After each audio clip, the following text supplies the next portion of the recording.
ఆంధ్రప్రదేశ్లో భారతీయ జనతా పార్టీ గురించి ఒకప్పుడు పెద్దగా చర్చ ఉండేది కాదు.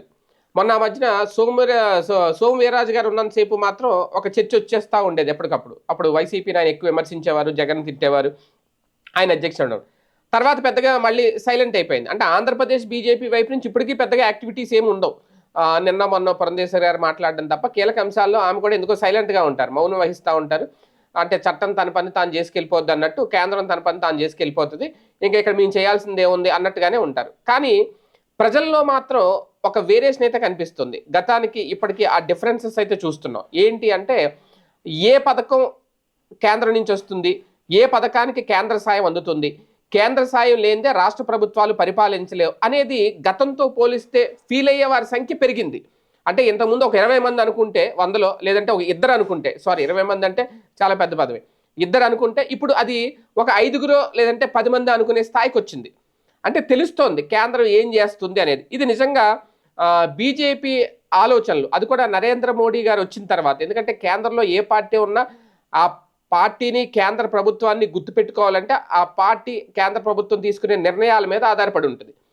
ఎటువంటి వివక్ష లేకుండా అన్ని రాష్ట్రాలని సమానంగా చూడడంతో పాటు రాష్ట్ర ప్రభుత్వాలకు లేదంటే రాష్ట్రాలకు అవసరమైన సాయం ఎప్పటికప్పుడు అందించడం, అది ఇప్పుడు భారతీయ జనతా పార్టీ చేస్తుంది. ఆంధ్రప్రదేశ్ విషయానికి వస్తే అమరావతి గురించి కానీ, రాజధాని అంశంలో కానీ, పోలవరం ప్రాజెక్టు గురించి కానీ, లేదంటే ఇప్పుడు తాజాగా విశాఖ స్టీల్ ప్లాంట్ వ్యవహారానికి కానీ సంబంధించి కానీ, ఇవన్నీ ఖచ్చితంగా రాష్ట్ర ప్రభుత్వం చేస్తుందని ఎవరు అనుకోరు.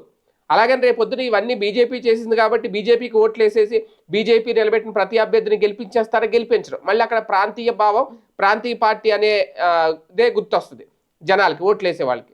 కాకపోతే ఇప్పుడు మాత్రం ఓకే, అప్పుడు ఎంతమందికి గుర్తొస్తుంది, ఎంతమంది మారుతారు, ఎంత ఓట్ బ్యాంక్ పెరుగుద్ది అనేది ఎలక్షన్లోనే చూడాలి, ఎన్నికల తర్వాతే తెలుస్తుంది. కాకపోతే ఇప్పుడు మాత్రం గుర్తింపు పెరుగుతోంది. అంటే మోడీ తీసుకుంటున్న ఆలోచనలు, ఇప్పుడు స్టీల్ ప్లాంట్కి కంప్లీట్గా కేంద్రం సహాయం అందించింది, ప్యాకేజీ ప్రకటించిందని అర్థమైపోతుంది.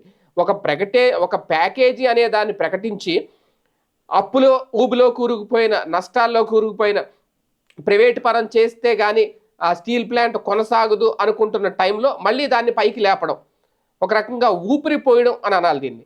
ఇది నిజంగా బీజేపీ ఆలోచన, కేంద్రం ఆలోచన అద్భుతం అనే అనుకోవాలి. అదే నేపథ్యంలో రాజధానికి సంబంధించి కావాల్సిన డబ్బులు విడుదల చేయడం కానీ, లేదంటే ఎప్పటి నుంచో పోలవరానికి సంబంధించి ఆ పునరావాస ప్యాకేజ్ మొన్న ఇచ్చారు, ఇప్పటివరకు ఇవ్వలేదు. గతంలో జగన్మోహన్ రెడ్డి గారి హయాంలో కూడా ఆయన సాధించలేకపోయారు.